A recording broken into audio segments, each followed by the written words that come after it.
অনেক অনেক ধন্যবাদ আপনাকে। আপনার প্রশ্নের জন্য আপনি দেখছেন Bashundhara Kings presents the football show এর আরেক টাইম। হরেক রকমের হরেক রঙের প্রশ্ন আছে। ফাইনালি আমরা অনেক দিন তো আসলে ইন্টারন্যাশনাল ফুটবল নিয়েছিলাম, যেটা মোস্টলি ডমিনেট করেছে বাংলাদেশ ফুটবল, সেখান থেকে একটু মানে পাঁচমিশালি হয়ে গেছে। এবং আপনি ফেরার ইয়েটা চিন্তা করেন, মেসি, রোনালদো, কেইন, তারপর হচ্ছে আপনার অ্যান্টনি, হল্যান্ড, ফেলিক্স, তারিক কাজী, সমিত সোম, হামজা, মানে অনেক কিছু আসলে আছে। সো মানে ব্যাপারটা হচ্ছে এই শো এর যারা দর্শক তারাও আসলে মানে ফুটবলের সাথে এতভাবে সংশ্লিষ্ট থাকেন যে তারাও ওইভাবেই শিফট হন যেভাবে ওয়ার্ল্ড ওয়াইড ফুটবলটা শিফট হয়। এবং সবার জন্য আপনার একটু টাফ হয়ে যাচ্ছে, মানে এত কিছু ঘটছে যে কোনটা রেখে আপনি কোনটা দেখবেন, খবর রাখবেন, মানে কিভাবে যে লোকজন খবর রাখেন। যেমন কালকে রাত পর্যন্ত আমি যতক্ষণ জেগেছিলাম ততক্ষণ পর্যন্ত রোনালদোর গোলটা নিয়ে আমি একটা পোস্ট দিয়েছিলাম। সকালে উঠে দেখি আমার স্প্যামে মেসেজ এসেছে যে ভাই ঘুম থেকে উঠেন, মেসিও গোল করছে, কিছু একটা দেন। সকালে উঠে আপনি স্প্যামও চেক করছেন? না, করছি আর কি, আজকে কাম পাইতেছিলাম না তাই।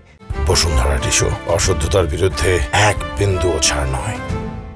তো তারপরে হচ্ছে যে দেখলাম যে মেসির হ্যাট্রিক হয়েছে। তো ব্যাপারটা হচ্ছে এরকম যে ওই সময় তো জেগে থাকা সম্ভব না, আপনি যদি রাতের খেলা দেখেন আর পরে জেগে থাকা সম্ভব নাকি। যাই হোক, যাই নাবিল খান, একটা করে প্রশ্নে আসি। রোনালদো দিয়ে শুরু করি। হ্যাঁ, এ এন আস সুমসুল, আন আস সুমসুল, বলবেন যে আমি নাম পড়তে পারি না, বলেন অন্য কিছু লেখা আছে নাকি এই জায়গায়।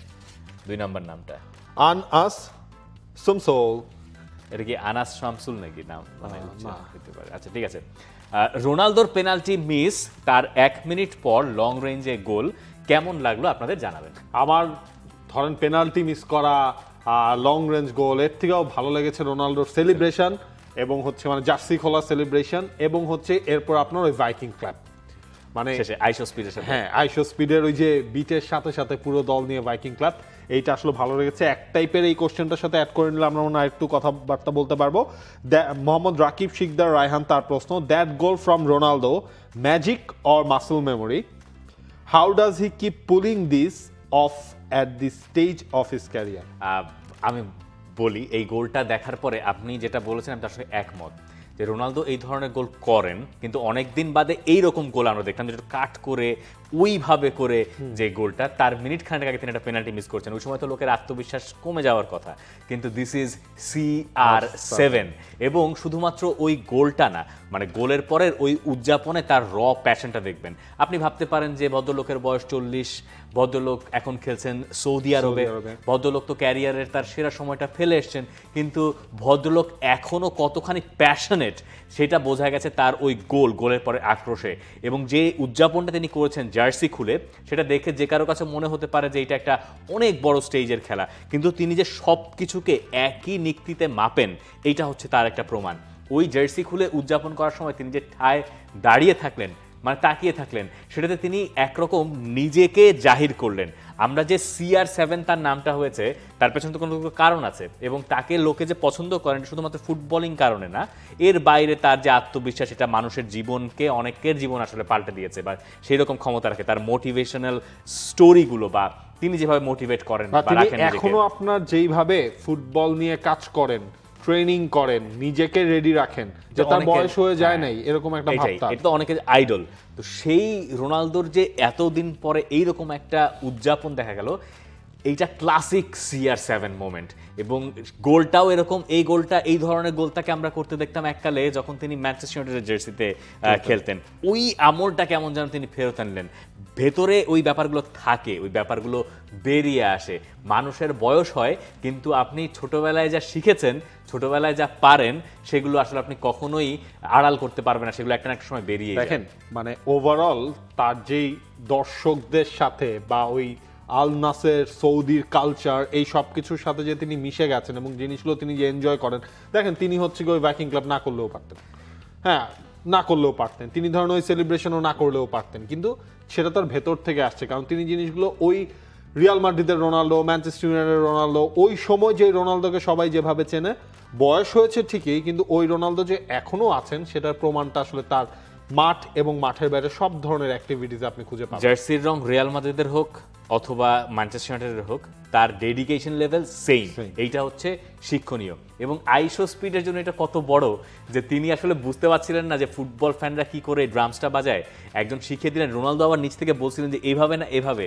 রোনালদো দাঁড়িয়ে থেকে ভাইকিং ক্ল্যাপে তার সামনে, মানে আইশো স্পিড তো তাকে কি মানেন না, মানে তিনি সাক্ষাৎ ভগবান মানেন, এইরকম একটা ব্যাপার। তো সেই রোনালদো যখন সেই উদযাপনে লিড করেন, আইশো স্পিড আবার পেছনে থাকেন, আমি প্রোডাকশনটাও দেখছিলাম যে ক্যামেরার প্যানিং যেভাবে করে পেছন থেকে এসে মানে মিক্স করা হলো, ফ্যান্টাস্টিক। এবং হচ্ছে আপনার আমি আরো একটা জিনিস আজকে সকালে দেখলাম, সেটা হচ্ছে যে এই সাউথ এশিয়ার ওমেন্স ফুটবলের লিজেন্ড তাকে বলতে হবে সাবিত্রা ভান্ডারী, নেপালের। তিনিও আসলে ম্যাচ শেষে ক্রিস্টিয়ানো রোনালদোর সাথে নিচে নেমে রোনালদো তাকে হচ্ছে ধরেছেন, ধরে তারা আসলে একসাথে ছবি তুলেছেন। যারা জানেন না ভান্ডারী কি ওখানে আছেন, সাবিত্রা ভান্ডারী উনি গেছেন মনে হয় সৌদি আরবে আপনার খেলাটা দেখতে। আচ্ছা, মেসিও দেখেন সকালবেলায় মেসি সুলভ গোলই করেছেন। হ্যাঁ। মানে মেসি যেই টাইপ গোল করবেন মেসিও ঠিক ওই রকম, একজন ওই একটু কাট করে ভেতর থেকে উপর দিকে, আর আরেকজন মাঝখান থেকে কাটিয়ে কুটিয়ে যেটা করে, দেখে আমরা মানে অভ্যাস হয়ে গেছে। এইটা ওই লেগাসি আলাদা মেসি মানে রোনালদোর legacy। এসকে মুস্তাফিজুর মানিক তার প্রশ্ন, মেসি যে দেখেন মানে কোশ্চেনটা দেখলে কেমন লাগে, মেসি যে দুর্বল লিগ এবং দুর্বল দলগুলোতে খেলে একের পর এক হ্যাট্রিক করছে, কিছু বলেন? আচ্ছা ভাই বলি না না হ্যাঁ, না দুর্বল লিগে খেলে করছেন তো, হ্যাঁ মানে উনি তো আসলে কিছুই করেন নাই, লা লিগায় কিছু করেন নাই, চ্যাম্পিয়ন্স লিগে কিছু করেন নাই, ওসব জায়গায় সবাই দুর্বল প্রতিপক্ষ ছিল না। তারপর বিশ্বকাপ হয়েছে, সেখানেও তো দুর্বল প্রতিপক্ষ ছিল। তো ঠিক বলেছেন তো ভাই, আপনি যদি এই মেসি যদি ধরেন হচ্ছে কি এমএলএস এ, মেসি হচ্ছে কি এমএলএস এর এই সিজনও আপনি যদি হিসেব করেন, মোস্ট গোল তার, মোস্ট অ্যাসিস্ট তার, কত 29 গোল 19 অ্যাসিস্ট, 16 মনে হয়, 29 গোল 16 অ্যাসিস্ট এরকম মনে হয়। গোলস প্লাস অ্যাসিস্টের হিসেবে 40 প্লাস হচ্ছে আপনার হয়ে আরে গেছে। 19 অ্যাসিস্ট কেন? শটস পার গেম তার বেশি, সবচেয়ে বেশি প্লেয়ার অফ দ্য ম্যাচ তিনি জিতেছেন। সবচেয়ে বেশি মানে অ্যাটাকিং অ্যাটেম্প তিনি নিয়েছেন। এই জিনিসগুলো যদি তিনি না করতেন তখন তো আপনি তো ঠিকই বলতেন হচ্ছে গিয়ে মেসি ফুরিয়ে গেছে। মানে আপনি মেসির কাছ থেকে আর কি চান আমার একটু বলেন তো, মানে আর কি কি মেসিদেরও ধরেন হচ্ছে গিয়ে উনাদের না এখন ফুটবলের ওই এনজয়মেন্টের টাইমটা আসলে আছে, উনারা নিজেরা এনজয় করে নিজেকে রিল্যাক্স রেখে যত যা করতে পারবেন। আমাদের জন্য সেটা সুবিধা কি, এই রোনালদো ধরেন হচ্ছে এই রোনালদোকে আমরা এভাবে আরো আমরা কয়েকদিন ওই ডিউরেশনটা বাড়বে, লংজিবিলিটিটা বাড়বে, ওইভাবে আপনি চিন্তা করেন না। ওদের তো লংজিভিটি এমনি আছে। এই দুজন আমরা মানে দেখেন এর্লিং হল্যান্ডের ব্যাপারটা দেখেন, হল্যান্ড এই সিজনে আবার ভালো করছেন, মাঝখানে সিজনটা কিন্তু অত ভালো করেনি, তার আগে আবার ভালো ছিলেন। এখনকার যুগে আমরা এমবাপে বলেন বা যাই বলেন, তারা এক সিজন 2 সিজন 3 সিজন ভালো করবেন, এরপর একটা ডাউন সিজন যেতে পারে, যেটা খুবই স্বাভাবিক। যেটা অস্বাভাবিকে রূপান্তর করেছিলেন আমাদেরকে মেসি আর রোনালদো, একে অন্যের সঙ্গে পাল্লা দিয়ে যে একজন আরেকজনকে ছাড়িয়ে যাওয়ার নেশায় তারা নিজেদের পারফরমেন্স লেভেল এমন জায়গায় নিয়ে গেছেন যেটা মানে অবিশ্বাস্য, যেটা আসলে হয় না। এবং আপনি দেখেন এখনো হচ্ছে রোনালদো রাতে গোল করলে মেসি সকালে গোল, মানে এইটা মানে যে যার কাজ আসলে করে যাচ্ছে, মানে এটা আসলে হয়ই না আসলে। এটা আমরা মানে we are just lucky football fan হিসেবে। ধরেন হচ্ছে গিয়ে আমার এখানে কথাটা হচ্ছে মানে এই যে মেসি হ্যাট্রিক করছেন, ভাই মেসির খেলা আমরা এখনো দেখতে পাচ্ছি, এখনো তিনি এনজয় করে খেলাটা খেলে যাচ্ছেন, সেটা দুর্বল লিগ হোক আর যেখানেই হোক, এটাই হচ্ছে বড় প্রাপ্তি থাকা উচিত। Lame question, lame. যাই পরের প্রশ্ন নেই, এটা যদি আপনি বলতেন যে দুর্বল লিগে খেলে আর্জেন্টিনা আসলে লাভ হবে কিনা, সে আরেক জিনিস, কিন্তু এইটা আসলে প্রশ্নটাই দুর্বল, মানে প্রশ্নটাই দুর্বল। যাই পরের প্রশ্নে।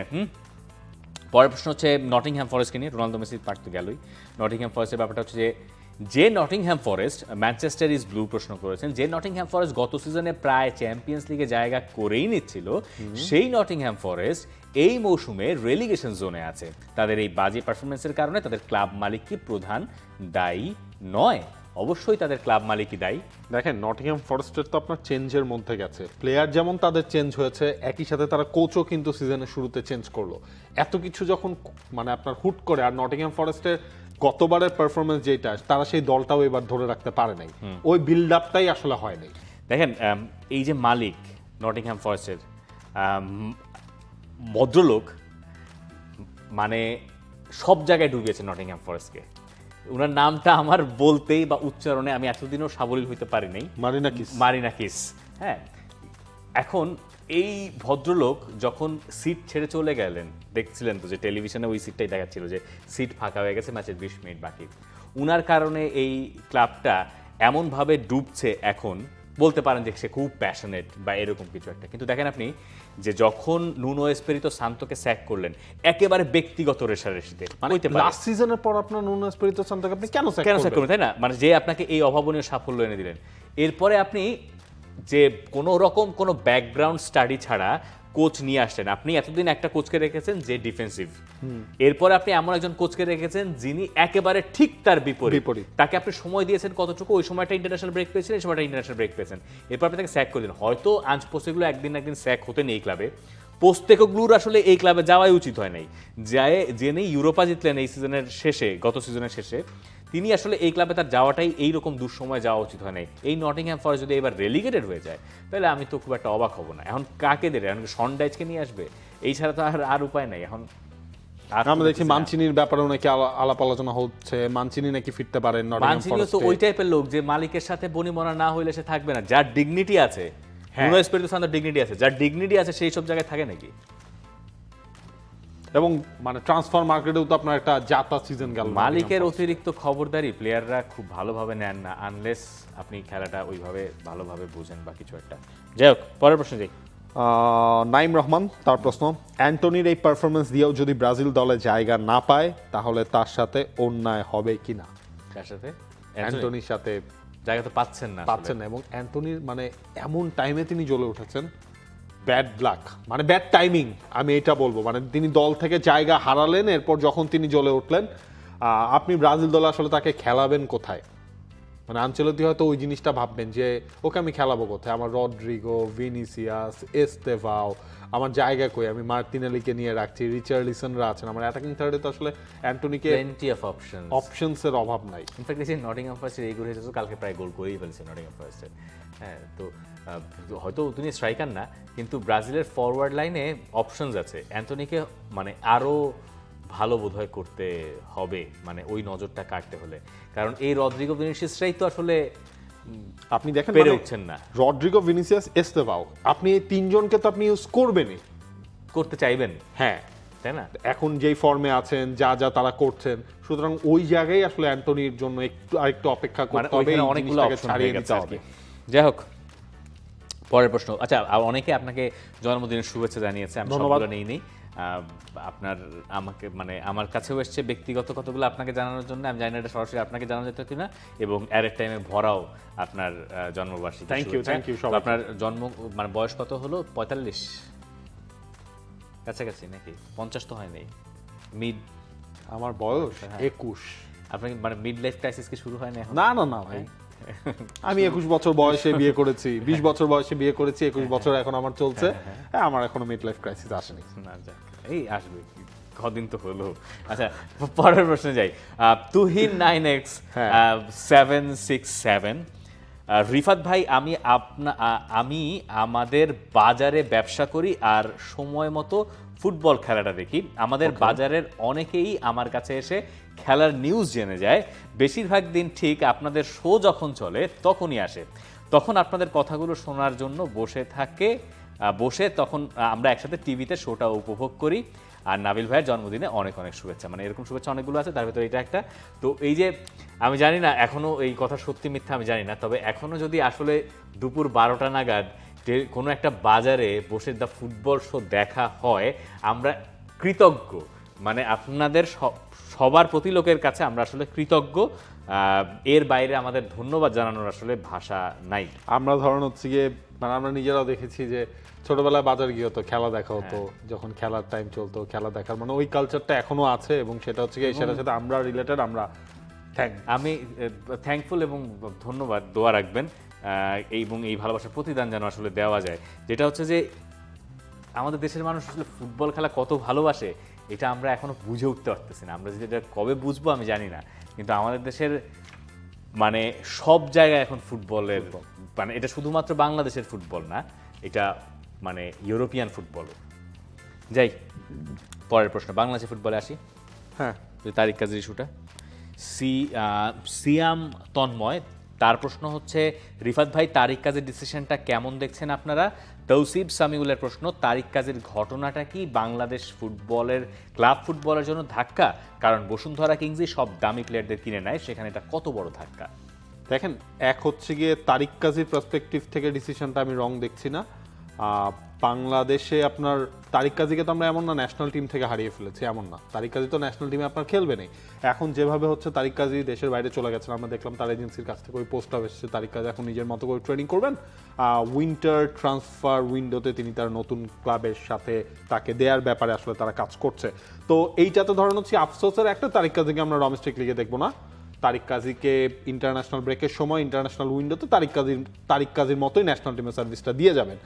আর পরের প্রশ্নটা হচ্ছে যেটা আপনার, যে এইটা বাংলাদেশের ওভারঅল ফুটবলে এখন যা চলছে বা ফুটবলের লিগগুলোতে ক্লাবগুলো কোন অবস্থা ফেস করছে সেটার বাস্তব চিত্রটা একেবারে সামনাসামনি তুলে ধরেছে। শুধু আসলে আমি দেখছিলাম ওই দিনের পর যখন আপনার সোশ্যাল মিডিয়া থেকে সব জায়গায় এই জিনিসটা নিয়ে আলোচনা হচ্ছিল, বাংলাদেশের লোকাল ফুটবলাররা, বেশ কয়েকজন সাবেক ফুটবলার, তারা এই জিনিসটাকে নেগেটিভলি দেখছেন না যে তারিক কাজীকে নিয়ে আলোচনা হচ্ছে। তারা এটাও মাথায় রাখতে বলছেন একই অবস্থা কিন্তু বাংলাদেশের বাকি সব লোকাল ফুটবলার 10 টিমের বাকি যে আপনার 30 জন করে হলেও যে 299 জন প্লেয়ার আছে তাদেরও আসলে একই অবস্থার মধ্যেই তারা আছে।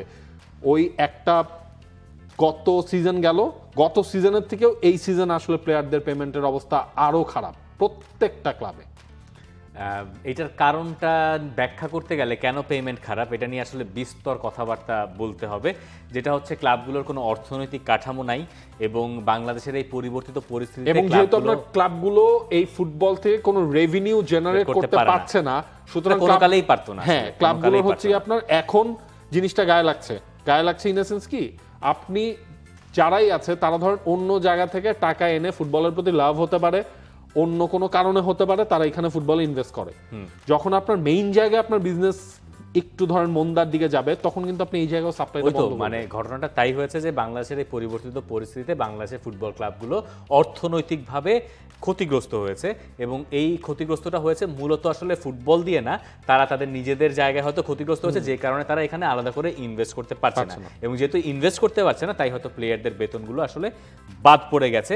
কিন্তু যেটা তারিক কাজীর সুবিধাটা হচ্ছে তারিক কাজীর তো সেই গার্ডস আছে এবং তারিক কাজীর সেই কোয়ালিটি আছে, যে কোয়ালিটি দিয়ে তিনি বলতে পারেন যে অনেক হয়েছে, এখন আর না, আমি তোমাদের সাথে সম্পর্ক ছিন্ন করলাম, এখন আমাকে নতুন ক্লাব খুঁজতে হবে, আমি তো দিনের পর দিন বেতন ছাড়া থাকতে পারবো না। এটা তার কাছে অপেশাদার একটা ব্যাপার। কিন্তু এই তারিক কাজী যে কারণে বসুন্ধরা কিংসে এসেছিলেন সবার প্রথমে, সেটার কারণ তিনি একটা প্রফেশনাল ক্লাব খুঁজছিলেন যেটা বাংলাদেশে আছে, সেটা তিনি বসুন্ধরা কিংসকেই বেছে নিয়েছিলেন। বসুন্ধরা কিংস তাকে ভেবেছিল তাদের নেক্সট ক্যাপ্টেন ম্যাটেরিয়াল, এবং সেই রকম একটা জায়গা থেকে যখন এই জিনিসটা এইভাবে শেষ হয়ে যায়, এটা একটা বড় ধরনের শকিং নিউজ, বড় ধরনের ধাক্কা, কোনো সংশয় নাই। কিন্তু তারিক কাজী এই কাজটা করতে পেরেছেন এবং বাকিরা করতে পারেন নাই, পারেন না। তার কারণ হচ্ছে উনি তারিক কাজী, উনার সেই গার্ডস আছে এবং উনার সেই কোয়ালিটি আছে যেটা হয়তো বাকিদের নাই। কিন্তু তারিক কাজীর কাছ থেকে আমি এখন যেটা দেখতে চাই সেটা বাংলাদেশের ফুটবলকে আগামী দিনে হয়তো ডিফাইন করে দেবে। তারিক কাজী যদি এখান থেকে বেটার কোনো একটা অপশন খুঁজে বের করতে পারেন, মানে তার নেক্সট ডেস্টিনেশন যদি ইউরোপের কোনো ক্লাব হয়, এশিয়ার কোনো ক্লাব হয়, ইনফ্যাক্ট বাংলাদেশের বাইরে যেখানে স্ট্রাকচারটা, লিগ স্ট্রাকচারটা প্রতিষ্ঠিত, এরকম কোনো জায়গা হয়, তাহলে তিনি জিতলেন এবং এই কাজটা বাংলাদেশের ফুটবলকেই আদতে হেল্প করবে। কিন্তু বাংলাদেশের ডোমেস্টিক লিগে আসলে ব্যাপারটা একটা ধাক্কা। তারিক কাজীর মতো প্লেয়ারকে বাংলাদেশের ডোমেস্টিক লিগের যে কয়জন তারকা আছে তার মধ্যে তারিক কাজী একজন, কিউবা মিচেল একজন, তাই না? তো এইটা একটা ঝামেলার। আমি যেটা নিয়ে আরেকটু ওয়ারিড সেটা হচ্ছে বসুন্ধরা কিংস নিয়েও খানিকটা ওয়ারিড। বসুন্ধরা কিংস ক্লাব হিসেবে অ্যাজ আ ক্লাব আপনি মানেন আর না মানেন বাংলাদেশকে সার্ভ করেছে গত 5, 7, 8 বছর ধরে, এবং তারা যে সিস্টেমটা, স্ট্রাকচারটা দাঁড় করেছে সেটা দিয়েই তারা তারিক কাজীর মতো ফুটবলারকে অ্যাট্রাক্ট করতে পেরেছিল। কিন্তু সেই সিস্টেমটাই তাদের এগেইনস্টে এখন চলে গেল। রবসন যেমন চলে গেছেন, তারিক কাজী যেমন চলে গেছেন, এই যে বোঝা যাচ্ছে 1 বছরের ভেতরে তার ক্লাবের মূল ফুটবলাররা ক্লাব ছাড়া হয়েছেন। এইখান থেকে এই ক্লাবটা কি করে রিগ্রুপ করে, এবং সত্যি কথা বলতে তারিক কাজীর এই চলে যাওয়াতে আমার সোশ্যাল মিডিয়ায় আমি যা দেখেছি যে অনেকের এই ব্যাপারে একটা স্বস্তিও আছে। অনেকের কাছে বসুন্ধরা কিংস তারা ওই দৃষ্টিতে দেখেন না। বসুন্ধরা কিংসের সাপোর্টার তো আর সবাই হবেন না, স্বাভাবিক। বসুন্ধরা কিংসের প্রতিপক্ষ অনেকে আছেন, আবার বসুন্ধরা কিংস নিয়ে যে এক ধরনের আলোচনা আছে সেই আলোচনাতেও অনেকে সেখানে পার্টিসিপেট করেন। তো তারা ব্যাপারটা খুব পজিটিভলি দেখছেন যে ঠিক আছে তারিক কাজী এখান থেকে চলে গেছেন। এই যে সমালোচনা ক্লাবটাকে ঘিরে, এই সমালোচনা, প্লেয়ারদের চলে যাওয়া, সেখান থেকে বসুন্ধরা কিংস আবারও যদি নিজেদের জায়গায় ফিরতে চায়, পুরনো জায়গায় যেখানে মানুষের আস্থা পাবে তারা, সেই জায়গায় যেতে হলে এই ক্লাবটাকে আসলে ম্যানেজমেন্ট লেভেলে কাজ করতে হবে, এই ব্যাপারে আমি নিশ্চিত। ক্রাইসিস এবং ট্রানজিশনাল একটা পিরিয়ডের মধ্যে দিয়ে তারা যাচ্ছে, এটা আসলে এই ঘটনাগুলোতে বলে দেওয়া যায়। এখন আপনি ওই প্রফেশনাল ক্লাব বা প্রফেশনালিজম ধরে রাখতে যদি আপনি চান, যা হবার এগুলোকে আপনার গিয়ে মেজর সাইন হিসেবে ধরে নিতে হবে, এগুলোকে রেকটিফাই করতে হবে, রিকভার করতে হবে, তাহলেই হয়তো বা আপনার যে টার্গেটটা যেটা ছিল রিকগনাইজ করতে হবে। হ্যাঁ, সেটা আসলে মেনে না, ঘটনা তো এটা ভাই, রেকগনাইজেশন না করে তো আসলে উপায় নেই। এবং তারা গিয়ে আমরা দেখলাম এরপরে বেশ ভালো একটা স্টেটমেন্টও তারা তাদের সাইড থেকে দিয়েছে, যেখানে তারাও তারিক কাজীর যে ডেডিকেশন ছিল এতদিন ক্লাবের প্রতি, সেটাকে তারাও আসলে রেসপেক্ট করছে। কিন্তু সবকিছু মিলিয়ে ঘটনাটা একটা বজগট ঘটনা আর কি, হ্যাঁ, যেটা বাংলাদেশের ফুটবলের জন্য আসলে খুব পজিটিভ কিছু না। কিন্তু তারিক কাজী যদি এখান থেকে একটা বেটার ক্লাবে যেতে পারেন, তিনি যে উদাহরণ সৃষ্টি করতে পারবেন, সেই উদাহরণের ওপরে ভিত্তি করে বাংলাদেশের আগামী দিনের ফুটবল ডিফাইন হবে, এইটা আমি বিশ্বাস করি। এই কারণে তারিক কাজী, মানে এমনিতেই তারিক কাজীর জন্য আমার সবসময় শুভকামনা, he is kind of a bro to me. Tariq কাজীর জন্য সবসময় বরাবর শুভকামনা। আফিফ রহমান নিহাল তার প্রশ্ন, যেটা predict the El Clasico score, অনেক আগেই তিনি আসলে এটা গতকালকের পর জানতে চেয়েছেন। ম্যাচ ড্র, না আমি ম্যাচটা 2-2 গোলে ড্র হতে পারেন না। দেখেন এইটার আজকে বলবো, এখন একটা বলেন, আবার মেইন প্রিভিউয়ের দিন আরেকটা বলা যাবে, মানে তখন আবার নতুন একটা। আমার কাছে কেন জানি মনে হয় বার্সেলোনা এল ক্লাসিকোতে একটা অ্যাডভান্টেজ পায় এবং পাবে, অনেকগুলো গোল হবে, হয়তো 3-2 হবে বার্সেলোনার। বার্নাবিউতে খেলা, তাই না? বার্নাবিউতে খেলা।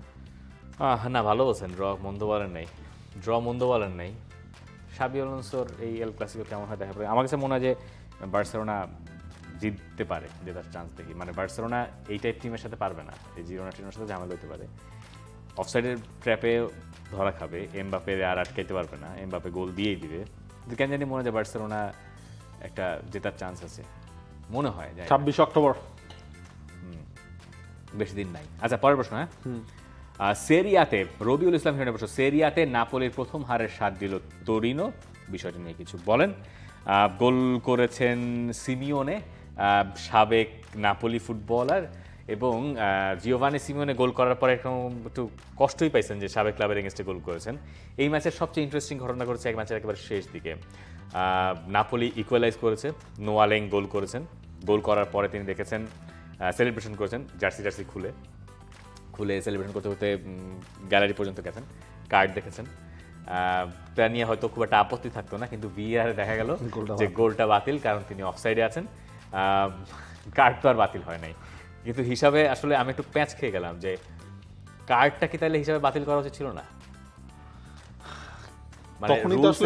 তখনই তো আসলে ডেড হয়ে গেছে, হ্যাঁ, যখন অফসাইড হিসাবে। কিন্তু ওই যে জার্সি খোলারটা হয় না, বুঝছেন? মানে এই রুলের মধ্যে একটা প্যাঁচ আছে যে ধরেন একজন একটা ফাউল করছে, ডিফেন্ডার ফাউল করে দেখা গেল যে একটা রেড কার্ড হয়েছে এবং পেনাল্টি হয়েছে, কিন্তু পরে ভিআর দেখা গেছে যে ওটা আসলে মানে ডাইভ মারছে, রেড কার্ড হয় না, সেকেন্ড ইয়েলো কার্ড না, রেড কার্ড তখন ওই কার্ডটা বাতিল করবে আর কি, সরাসরি লাল কার্ড দেখালে ওইটা বাতিল করবে, পেনাল্টিও বাতিল করবে। কিন্তু এই ক্ষেত্রে ঘটনা আবার আলাদা।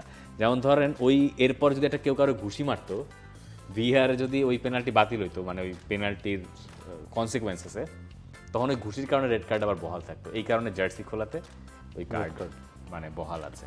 খুবই অদ্ভুত হয়েছে আর কি ম্যাচটা। তাতে মজা হয়েছে যে সেরিয়ার পয়েন্ট টেবিল জমে গেছে। ইন্টার মিলান, নাপোলি, ইন্টার সবাই 15, রোমাও মনে হয় না, ইন্টার একে। হ্যাঁ, ইন্টার একে।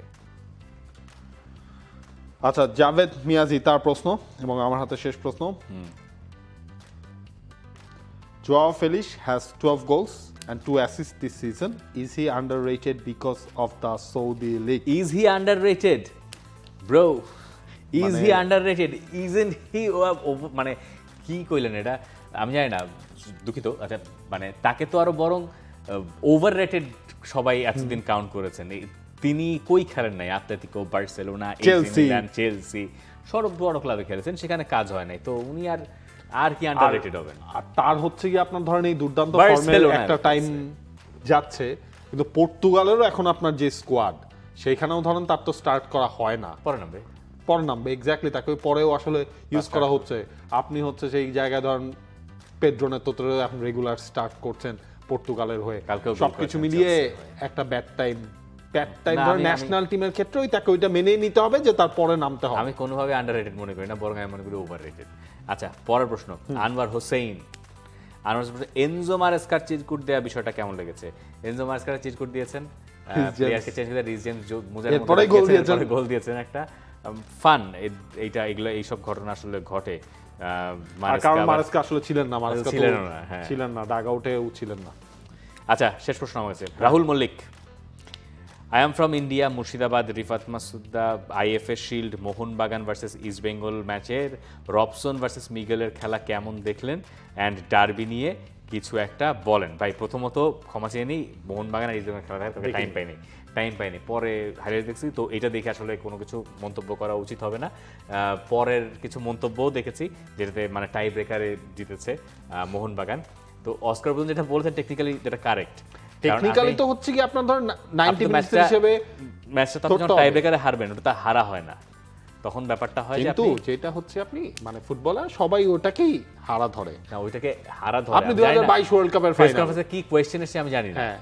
ঠিক আছে, মানে কোয়েশ্চেনটা কিভাবে কিন্তু এসেছে আমি জানি না। ইন্ডিয়ান জার্নালিস্টরাও বা হচ্ছে কি ইন্ডিয়াতেও জিনিসটা নিয়ে প্রচুর পরিমাণে হচ্ছে কি অস্কারের সেই কমেন্টস নিয়ে যারা ইস্ট বেঙ্গল সাপোর্টাররা রয়েছেন তারা কেউ এটাকে ভালোভাবে নেন নাই, যে এইখান থেকে ধরেন মোহনবাগানের কাছে দিন শেষে হচ্ছে আপনি ট্রফি লুজ করেছেন, এইটাই তো আপনার বড় একটা জিনিস। এরপর যদি আপনি এটা বলেন যে নির্ধারিত সময়তে এক এক গোলে ড্র ছিল, না, এটা তো আসলে বলা যায় না, কিন্তু মানে হয়তো কেউ হেরেছেন, মেজাজ হারিয়েছেন, তখন তিনি বলেছেন যে এটা তো হার নয়, এটি তো ড্র, মানে দিন শেষে ড্র হিসেবে কাউন্ট হয়। কিন্তু এই ডার্বিটা, শেষ ডার্বিটা মনে হয় ইস্ট বেঙ্গল জিতেছিল, তাই না? মনে পড়ছে না আমার এই মুহূর্তে। আরে হ্যাঁ, একটা ডার্বি জিতলো না, জিতে তারপরে কার কাছে জানি হারে গেল সেকেন্ড ইয়ার, ঠিক আছে, যাই হোক, Thank you. এই আর কি। For more updates, subscribe to our YouTube channel and click on the bell icon. Follow us on Facebook and Instagram.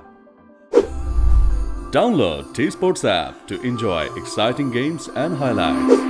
Visit tsports.com.